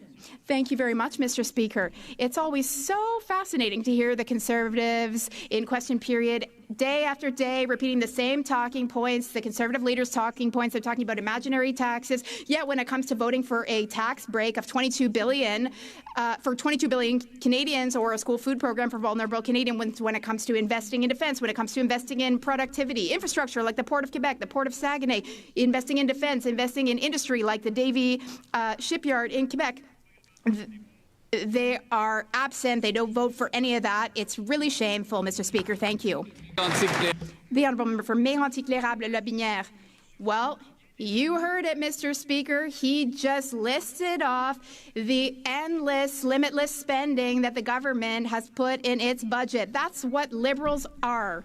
Meanwhile, more and more Canadians have to use their credit cards to feed themselves. They have to eat on credit. They have to empty their bank accounts to have to eat. And for 80% of Canadians, the cost of food is the most costly item for their budget. The Prime Minister, meanwhile, just keeps spending and spending, hiking the price of food. Why are the Liberals determined to make Canadians poorer when 25% of Canadians are already too poor to feed themselves? The Honourable Minister. Mr. Speaker, it is unbelievable to hear the opposition talk about limitless spending. And in the same breath, they talk about the school food program that would have decreased child hunger by 40% in Canada. There are plenty of people who would have benefited from that in his riding. Another example, the Canada Dental Care Program, it would have helped thousands of people in his riding. It's shameful. It's outrageous. I invite him to change his mind. I know, though, that deep within himself, he's probably happy that his leader was hiding behind the budget, and he was hoping that the budget would pass because it's a great budget and he knows it. The Honourable Member for Montmorency-Charlevoix. Mr. Speaker, the Liberals just managed to make their budget squeak by this week. It is the highest deficit budget in Canadian history. They are recklessly spending future generations of Canadians' money. In fact, the main budget pressure for 80% of Canadians is food, and 25% of Canadian households are struggling to purchase food. They are experiencing food insecurity, Mr. Speaker. And to make things worse, the Parliamentary Budget Officer has stated that hidden Liberal taxes will increase prices at the pump by 17 cents a litre. Canadian families are struggling. Why did the Liberals just keep adding more hidden taxes which drive up the cost of food? The Honourable Secretary of State for Nature. Mr. Speaker, it's true that things are not always easy for Canadians. What's important, though, is we need to give Canadians back their purchasing power. In order to do so, we are supporting Canadians in a host of ways. We are supporting families. We are supporting through the Canada Dental Care Program, Pharmacare, the School Food Program. These are all examples of how we are giving Canadians back their purchasing power. Not to mention all the other huge investments so that Canadians will have good, well-paying jobs. That's what it means to build Canada better and stronger and react to today's crisis. Speaker, this Liberal government is the most expensive in Canadian Here history. we go. Every dollar the Prime Minister spends comes out of the pockets of Canadians and drives up the cost of everything, especially food. The St. Thomas Elgin Food Bank is seeing record demand. 4 out of 5 Canadians say food is their top expense pressure, and the Liberals are standing by their industrial carbon tax, which makes it more expensive to grow, ship, and sell food. Not only are they not scrapping it, they're increasing it.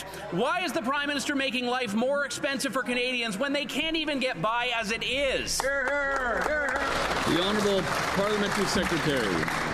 Well, Mr. Speaker, that's a bit rich coming from Poilievre's biographer, but let's talk.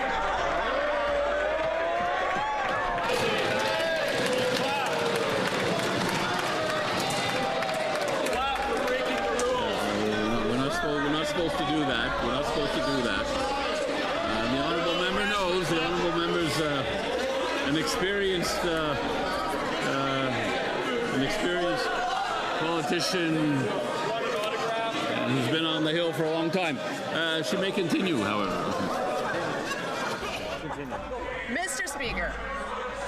Mr. Speaker, let's talk about 2 of the main areas of costs for families. Let's talk about taxes and let's talk about housing.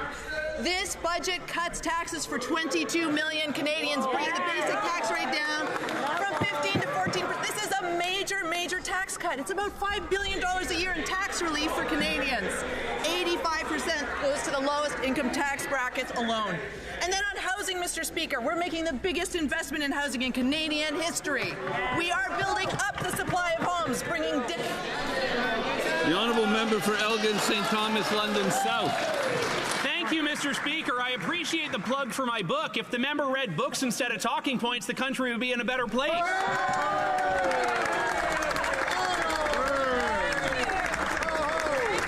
Food prices have risen almost 40% faster in Canada than the United States. Beef up 17%, chicken 6.2%, and now the Liberals are adding a fuel tax that will make gas 17 cents a litre more expensive. Driving in my riding in rural Canada is not a luxury, it is a necessity. A tax on gas is a tax on life. When will the Liberals get real and make life more affordable?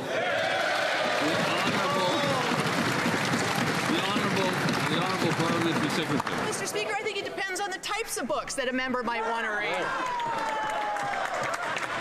Let's talk about it. Let's talk about books. Mr. Speaker, this week in this House, the Canadian Association, the Canadian Alliance of Student Associations has been on the Hill representing students from across the land.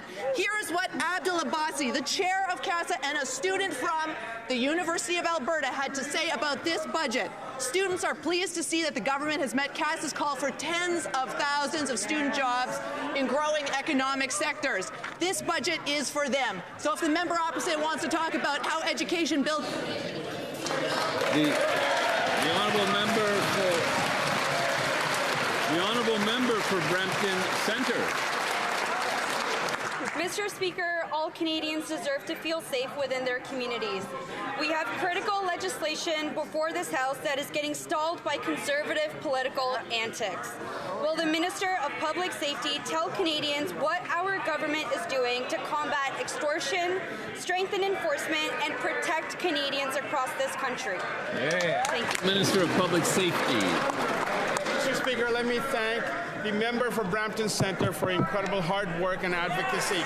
Our Our government is taking real action to stop those who commit extortion, Mr. Speaker. The Conservatives, however, have failed to support measures like lawful access that law enforcement across Canada have been asking us to implement. They won't support Bill C-2. They won't support Bill C-12. They won't support C-14. They won't support hiring 1,000 new RCMP personnel and 1,000 new CBSA officers. Canadians expect, Mr. Speaker, for their oppositions to work together with their government. Let's stop the rhetoric. The honourable member for Selkirk Interlake Eastman. Mr. Speaker, these Liberals are running government like a travelling circus. Take the F-35 procurement, for example. Justin Trudeau said he'd never buy the F-35s. Then the Liberals ordered the F-35s later. Now, this Prime Minister started another review. Then the Minister of National Defence said the review will be done by the end of last summer. But the Secretary of Defence Procurement says, wait, there's no rush. And meanwhile, nobody can figure out what the Ministry of Industry is actually doing. So, once and for all, when will this unnecessary review finally end? And who's actually in charge of buying fighter jets over there? The Honourable Minister of National Defence. Mr. Speaker, as part of our generational investments in the Canadian Armed Forces, we are procuring a new fleet of fighter aircraft for the Royal Canadian Air Force. We review all procurement approaches responsibly to align with the best interests of Canadians and the needs of the CAF. We are committed to procuring what the Air Force needs while ensuring economic benefits for Canadians. Honourable member for Selkirk Interlake Eastman. Well, Mr. Speaker, the Defence Minister has said that he would take the lead from the Canadian Armed Forces and experts.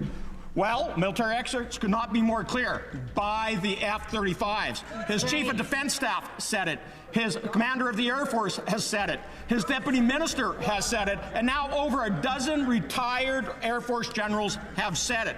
By dragging on this unnecessary review, these Liberals are undermining our national security and our reputation with our allies. Yes. When will the Defence Minister finally listen to the experts and buy all 88 F-35s that our pilots need to defend Canada?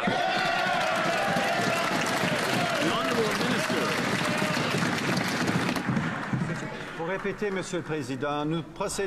To repeat, Mr. Speaker, we will be purchasing new planes for the armed forces.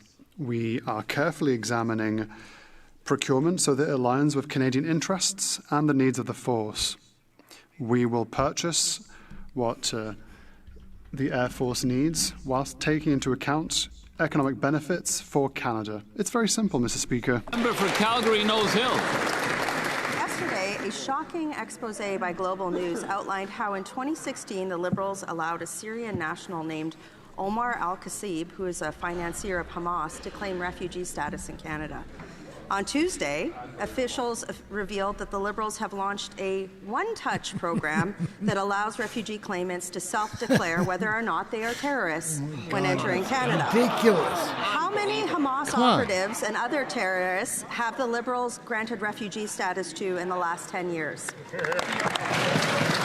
Honourable Parliamentary Secretary for the Minister of Citizenship and Immigration. Mr. Speaker, I would urge colleagues across the way to think twice about putting on the floor of the House of Commons unverified reports from anonymous sources, Mr. Speaker. Security is of paramount importance in this country. That is a sacrosanct principle upheld by successive Conservative and Liberal governments. We maintain that principle from start to finish. As for the comments about the program that was talked about at Immigration Committee, the member knows better.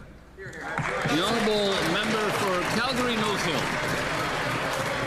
For those listening at home, that translates to, they don't know. Global News also reported that an astonishing 450 people with assorted roles in Hamas now have ties to Canada. Last week, the minister was unable to say how many non-citizen criminals and terrorists the Liberals have granted to in an official request. And now Global News is revealing that this terrorist financier has already passed the citizenship test and is awaiting a final decision. How many other terrorists are the Liberals in the process of granting citizenship to? The Honourable Parliamentary Secretary. Continue to cite anonymous sources. on the floor of the House of Commons, Mr. Speaker. The reality is, Mr. Speaker, the reality is that security remains always a fundamental responsibility that we take seriously. When security agencies become aware of potential threats to this country, they act accordingly, and we trust them to do that. As for the point that was raised before, relating to what was discussed this week at Immigration Committee, I say the member knows better because she knows very well that our security system is not upheld by an app, that checks, criminality checks, national security checks, all of these checks are carried out before anyone is allowed in this country, Mr. Speaker. The honourable member for Wellington, Halton Hill North. Mr. Speaker, the Prime Minister has said that the biggest threat to the security of Canada is Beijing's foreign interference. Parliament passed a law to create a registry to combat this interference a year and a half ago. The government said it would be up and running by year end. The government must consult with opposition leaders and introduce a motion to appoint a commissioner. There's only 3 weeks left before Christmas adjournment. When will the government consult opposition leaders and introduce a motion to appoint a commissioner? The Honourable Minister of Public Safety. Thank you, Mr. Speaker, and I'd like to thank my colleague for the very important question. I just want to assure him, as well as this House, that we'll be moving forward in short order to bring forward the name to the opposition and to have a motion before the House. The Honourable Member for Wellington, Halton Hills North. Mr. Speaker, last election, some candidates were vetoed for foreign interference and others were targeted. And CSIS Director Dan Rogers said just last week that China and Russia continue to target Canada. We've had one federal election without a registry, and we could have a second one at the speed that this government operates. So where is the sense and urgency in getting this registry up and running? Where are the speeds not seen in generations? Where are the consultations with opposition leaders? And where is the motion? The Honourable Minister of Public Safety. Mr. Speaker, let me take this opportunity to thank the men and women of CSIS in the work that they do each and every day to protect Canadians. I also want to once again assure my colleague opposite that we will be bringing forward a name in short order, and we will ensure that there's adequate consultation that comes before the House, Mr. Speaker. Honourable Member for Mission Matskey, Abbotsford. Thank you, Mr. Speaker. Extortion threats in British Columbia are up 481% since 2015. The Liberals voted against our Conservative plan a year ago that would have tackled this crisis with mandatory jail time and removing house arrest as an option for extortion with a firearm. Since their refusal to act, thousands of new extortion cases have exploded across Canada. What do the Liberals have to say to those businesses and victims of crime who have suffered due to their inaction? The Honourable Minister of Public Safety. Mr. Speaker, what we have to say to Canadians is that we have a bill in front of the House, Bill C-2, that has very important provision called lawful access that will ensure that crimes such as extortion is dealt with in an efficient and speedy manner, Mr. Speaker. This is what law enforcement across Canada, from Abbotsford to every part of the country that I've visited over the last 6 months, have been asking for. It is a bill, it is a component of the bill that's so essential. However, the party opposite has continuously refused to bring forward and to accept lawful access as a very basic principle of Canadian criminal law. The Honourable Member for Vaughan Woodbridge. In Vaughan, York Region Police recently charged a local man with 4 counts of extortion. This is just one case among countless all across the country. In fact, extortion is up 330% since 2015 all across the country. And despite this, the current Liberal Minister of Justice voted against our Conservative plan to end the extortion crisis last year. A year, Mr. Speaker. They could have been proactive and supported our plan a year ago, and instead they waited for the fire to get out of control. So will they apologize to the thousands of victims who had to suffer because of their inaction? Yes.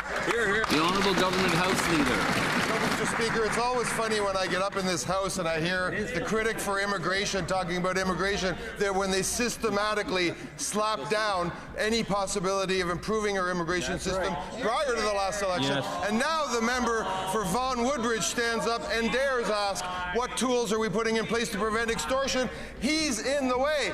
Tell the whip to get his boot off the neck of C2 so we can give lawful access provisions to our police to prevent, detain, arrest, and jail extortionists in this country.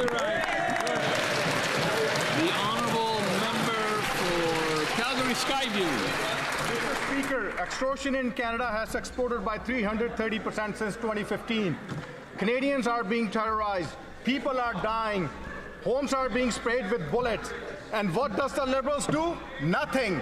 Shame. In Calgary, a woman who was convicted in helping with extortion walked away with just 6 months of house arrest, all because of Liberals' soft on crime policies. We presented our Conservative plan a year ago, and Liberals voted it down. What does Minister have to say to the victims for his inaction? Honourable Minister of Public Safety. Mr. Speaker, what needs to happen is that the rhetoric needs to stop from across the aisle. What we need to do, Mr. Speaker, is right in front of the House. We have Bill C2, Mr. Speaker, that has lawful access as a very important principle of criminal law. We have Bill C12, the Strong Borders Act. We have C14 that speaks to the need for bail reform as well as sentencing, Mr. Speaker. These are smart criminal justice reforms that's meant to keep Canadians safe, including those who are experiencing extortion, Mr. Speaker. It's time to get serious and for the Conservative Party to come forward and pass this legislation. The Honourable Member for Riverdale-Mille. Mr. Speaker, public transit is essential to reducing congestion, supporting economic growth and improving the quality of life for Canadians in urban centres from coast to coast to coast. Last week's announcement regarding the REM represents an important step in my riding towards sustainable transportation and improved mobility in the Greater Montreal area. Can the Minister inform the House how this project will strengthen public transit and support our broader efforts to build a cleaner and better connected future for Canadians? The Honourable Minister. Mr. Speaker, the announcement on the REM is a significant step forward for sustainable transportation in Montreal, but also for Quebec as a whole. The inauguration of the Deux Montagnes branch will transform the way more than 170,000 people, families, workers and students travel every day. There will be major economic benefits, including the creation of 1,000 permanent jobs in the long term. It will also reduce greenhouse gas emissions by 100,000 tonnes per year. This is an ambitious project worthy of Quebecers and worthy of a strong Canada. The honourable member for Newtecumseg-Gwillimbury. Look out, Mr. Speaker, there he goes again. It seems like the Prime Minister just can't wait to jump on a plane and leave the country and at any opportunity he gets. He's been everywhere, to the U.S. twice, then to Italy, Mexico, and Poland, Belgium, the Netherlands, and so many other countries, right across the globe, and now back to the UAE, and yet Canadians are worse off than ever as the cost of living skyrockets faster than the Prime Minister's air miles. Can the Liberals name one tariff that's been reduced because of all that travel? The Honourable Minister of International Trade. Mr. Speaker, we are taking a Team Canada approach to opening new global markets for Canadian workers and businesses. The member opposite should talk to Conservative premiers who applaud the Prime Minister's leadership on the world stage. Let me quote Premier Moe: "We welcome the Prime Minister's efforts to raise Canada's credibility in the international sphere." Premier Doug Ford thanked the Prime Minister for getting Canada out front. Now is not the time to retreat behind curtains like some of the members opposite do. It's time to lean forward and build Canada strong. Member for Newtecumseg-Gwillimbury. Speaker, it sounds like any progress on reducing tariffs for Canadians is still up in the air, just like the Prime Minister. 0 results and 0 tariffs removed, and that's not good enough.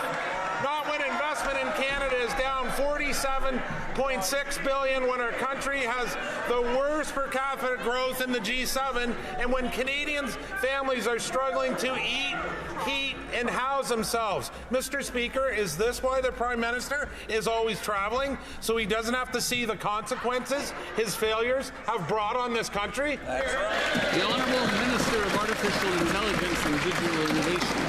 All right, instead of reading his air miles plan, why do you read the budget? The only word that the opposition seems to know is no. It's time.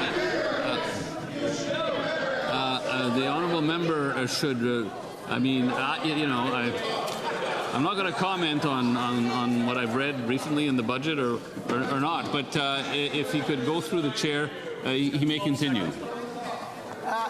Mr. Speaker, I want to thank the honourable member for counting air miles instead of reading the budget, but I will say, Mr. Speaker, the only word the opposition seems to know is no. It's time to say yes to building Canada. It's time to say yes to the National School Food Program. They said no. It's time to say yes to building affordable homes. They said no. It's time to say yes to investing in our national defense. They said no. It's time to say yes and build Canada strong, Mr. Speaker.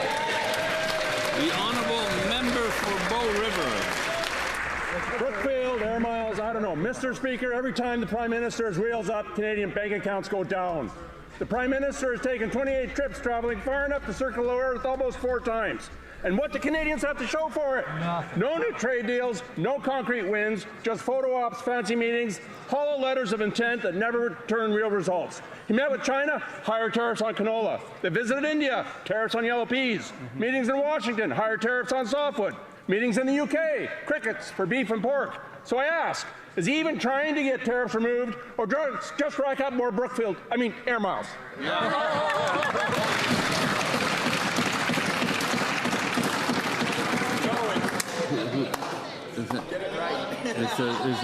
That was a question, wasn't it? Okay. The Honourable Minister of International Trade. Canadians know that 2/3 of our economy is powered by trade. We are opening doors for Canadian products to reach new markets. We've signed new trade deals with Ecuador, with Indonesia. We wrapped up an investment agreement with the UAE. We're advancing negotiations with ASEAN, Philippines, and Thailand. And we have a bill before this House to expand our trade ties with the UK.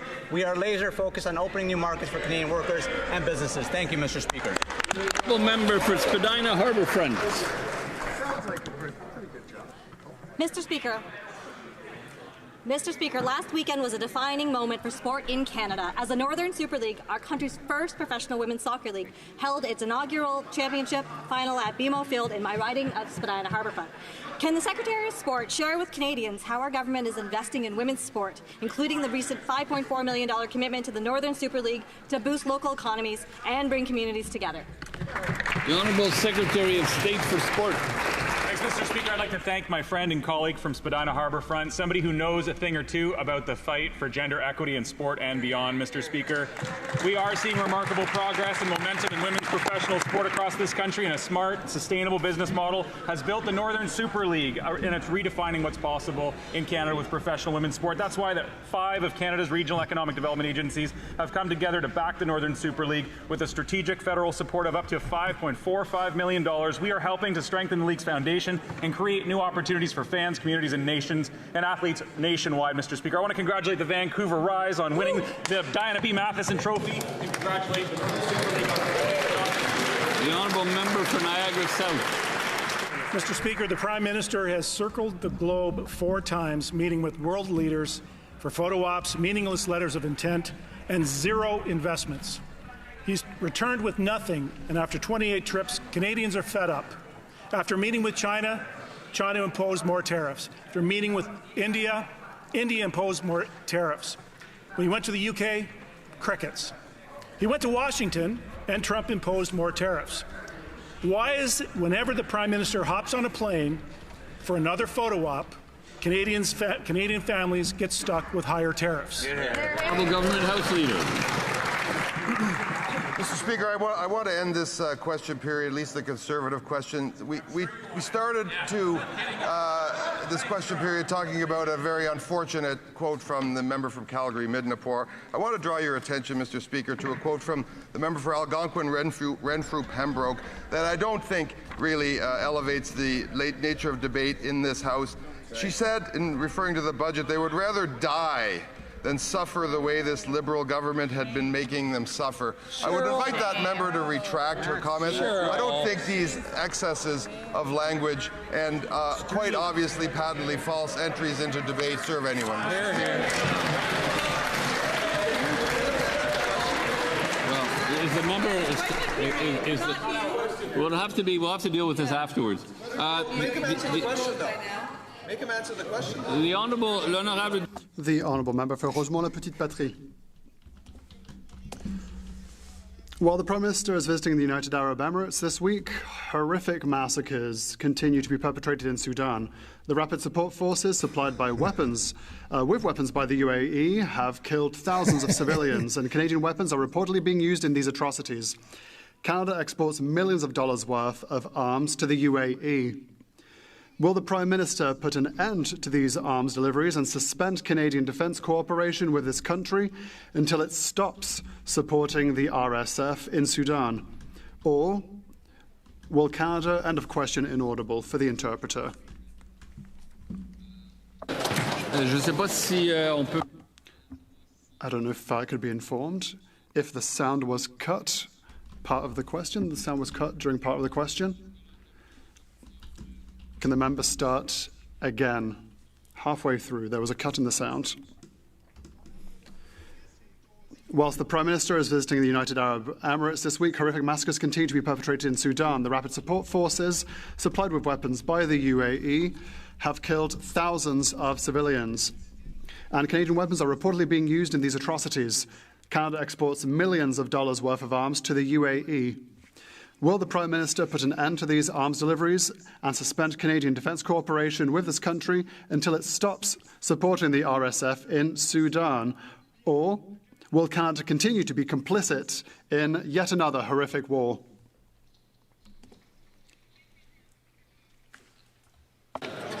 The Honourable Parliamentary Secretary to the Minister for Foreign Affairs. Thank you. Canada condemns the atrocities happening in Sudan. They have to stop.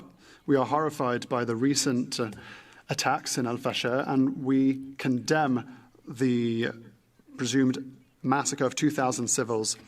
Everyone must protect civilians and must allow unfettered access to humanitarian aid. Canada will continue to support the Sudanese people, as it has done from the very beginning of the conflict. Thank you, Mr. Speaker. The Honourable Member for Nunavut. The government has legal obligations to First Nations children, but the minister has stopped doing the work. This inaction is costing children their lives. The National Children's Chief Commission is being ignored. The Liberals would rather pay lawyers to fight with First Nations children. Will the minister commit to permanently stop discriminating against First Nations children, or will she continue to make lawyers rich? And the Honourable Minister of Indigenous Services. Thank you, Mr. Speaker. First Nations children need to be guided by self-determination, and that is the pull that we are using to proceed with this work. I have on multiple occasions met with many people looking to serve and bring forward solutions for Indigenous children in community, and I think this is what I invite my colleague to do with me, is to find that path forward and respond to the urgency that is needed in this file for solutions that will deliver the proper care for children surrounded by their family, in community, in their own language, by those that care for them the most. Thank you. And that concludes question period. That concludes question period. I would just like to, okay, no points of order? Yes,